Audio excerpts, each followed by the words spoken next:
Alinsunod naman sa direktiba ni Pangulong Ferdinand R. Marcos Jr., walang patid ang pagtulong na iba-ibang ahensya sa mga nasalanta. Katunayan, sa gitna ng halos isang buwang sunod-sunod na pag-ulang at pagbaha, tiniyak ng DSWD na sapat ang supply ng relief goods para sa mga apektadong komunidad. May report si Jinky Baticados.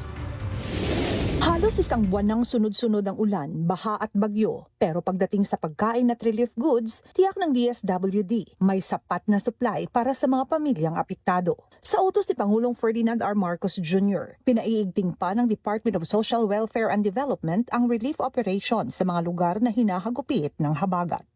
Hindi dapat mag-alala ng ating mga kababayan, may sapat na pagkain na nakaimbak sa mga bodega ng DSWD nationwide. This number will continue to grow, so kung wag naman, kung ano pang darating, ready naman ho ang inyong pamahalaan. Ayon kay Secretary Gatchalian, itinuturing ng DSWD na isang tuloy-tuloy na relief operation ang pagresponde sa sunod-sunod na habagat at mga bagyong Luis at Maymay.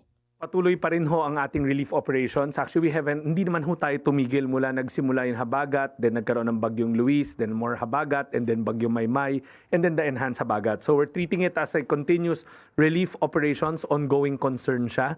Kaya yung report namin picks up from, hindi siya separate reports na, kundi we're treating it as continuous na weather disturbance dahil hindi naman humupa for almost close to 1 month now. As of August 18, mahigit 1 milyong family food packs na ang naipalabas ng DSWD sa iba't ibang bahagi ng bansa, partikular sa Central Luzon, Calabar Zone, Ilocos Region at Cordillera. May sapat pa ring supply na nakahanda sa humigit kumulang 1,000 bodega ng DSWD sa buong bansa. Ang mga local government unit ang nangangasiwa sa last mile distribution, habang patuloy namang nagdadagdag ng supply at nagmomonitor ang DSWD para matiyak na maayos na nakararating ang tulong sa mga pamilya. Personal ding tututukan ng mga opisyal ng DSWD ang relief operation sa Quezon City, Macabebe at Bacolor sa Pampanga at Hagunoy at Kalumpit sa Bulacan. At hindi lang pagkain ang pinamamahagi. Nag-release na rin tayo ng 12,740,000 na non-food items. These are the other kits. Yan yung mga kitchen kit, sleeping kits, hygiene kit, family clothing kit. Total cost of humanitarian aid is at close to 717 million already.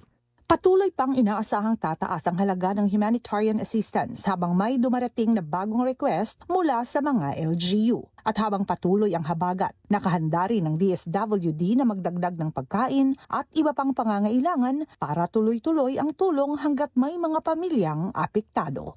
Para sa totoong balita sa Bagong Pilipinas, Jinky Baticados, 13 sa tanghali ng Congress TV.